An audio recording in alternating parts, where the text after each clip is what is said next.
हाय हाय. अरे किती दिवसांनी. वर्षांनी, किती वर्षांनी भेट- एक्झॅक्ट. तू बस प्लीज बस. काय कशी आहेस आणि इकडे काय करते एवढं तयार होऊन.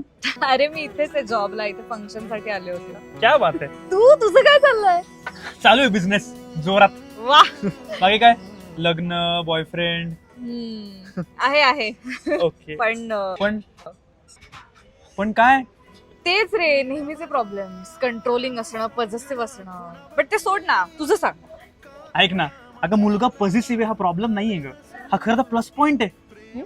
अगं मुलगा पॉझिटिव्ह आहे म्हणजेच तो सिरियस आहे. नाही तर आजकालच्या पोरांना काय करायचंय, कुठे पण जा काही पण कर. काही अगं पॉझिटिव्हनेस योग्य तेवढं आणि योग्य तिथे बाहेर आलाच पाहिजे. एक गोष्ट लक्षात ठेव, ज्या दिवशी तुझा बॉयफ्रेंड पॉझिटिव्ह होणं सोडेल समजून घे त्याचा इंटरेस्ट गेला.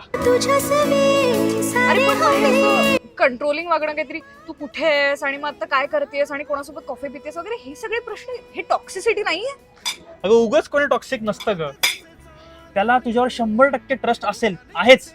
पण मुलं, अरे मुलांचं काय, अरे आम्हाला लगेच कळतं कोणाचं काय इंटेन्शन आहे काय नाही.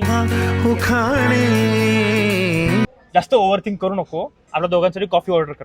हो, ऍक्च्युली नाही, माझ्या बॉयफ्रेंडला नाही आवडणार मी दुसऱ्या कोणासोबत कॉफी प्यायलेली. सॉरी. अंडरस्टूड.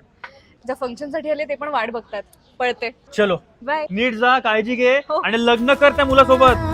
त्याला काही नाव नसावे, तू रे माझा मित्रवा.